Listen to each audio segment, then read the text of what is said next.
Okay, get in.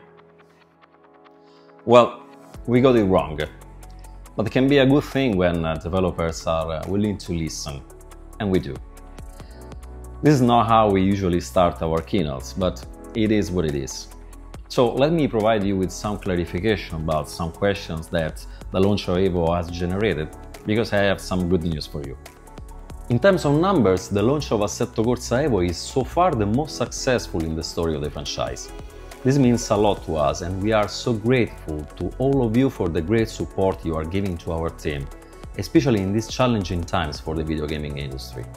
Due to the ambitions we have with Assetto Corsa EVO, one of the main targets of the Early Access program is to balance the gameplay experience and tweak the new features and game modes introduced for the first time in the third chapter of Assetto Corsa. One of these is the online ecosystem we are building around EVO.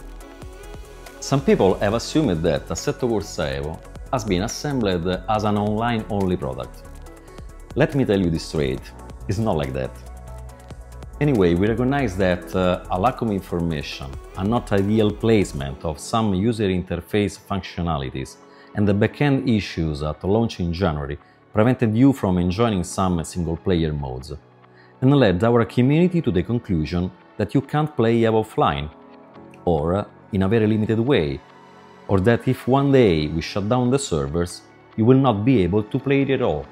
As I said before, it's not like that. Anyway, in the last weeks we made a deep review of the situation, evaluating also your comments and feedback, and instead of rushing behind a quick and dirty solution, we decided to apply changes to workflow and software architecture, taking a step back to better meet the requests from the community. The first result is that we are working to make the single-player modes totally independent from the presence of an online connection, with a goal to provide EVO with a fully well-known Assetto Corsa Classic experience. This means that, launching the game, you can choose if you want to play Assetto Corsa as you did with the previous chapters in the open mode, while other features related to the game economy, the driving academy and progressive unlocks will live inside the career mode.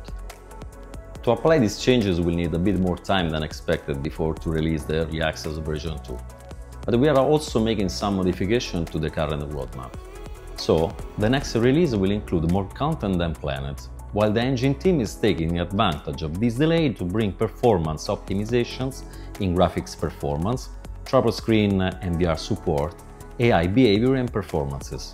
The result of these optimizations are quite encouraging.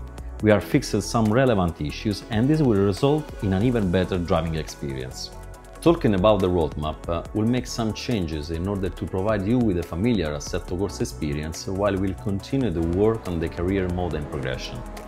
So, after release 2, we'll fully focus on netcode functionalities, hoping to deliver multiplayer mode in the early summer.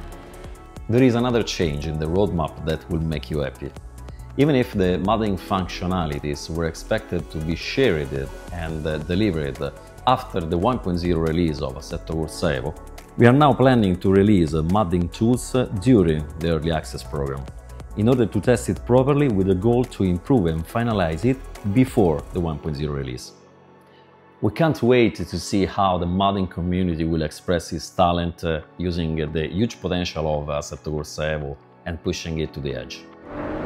On our end, we decided to make some changes also in the car release schedule, delivering in advance some models that were expected to be released later this year or in the 1.0 version.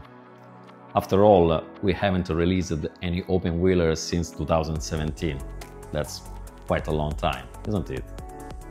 This refactoring is just the first result of some changes we are applying to our organizational chart in order to deliver the best possible Assetto Corsa experience ever. So I'm so glad and proud to welcome back my older brother Stefano Casillo, founder of Kuno Simulazioni and father of Assetto Corsa, in the role of Chief Technical Officer of Assetto Corsa EVO. The Kunos team is working at his own best, doing any possible effort to make you happy and satisfied. So, on behalf of Kuno Simulazioni and 505 Games, thank you so much for your understanding and patience. The scope of this Early Access program is not just delivering content, but putting things right when there is room for improvement. And this is what we are doing so hard. So, grazie.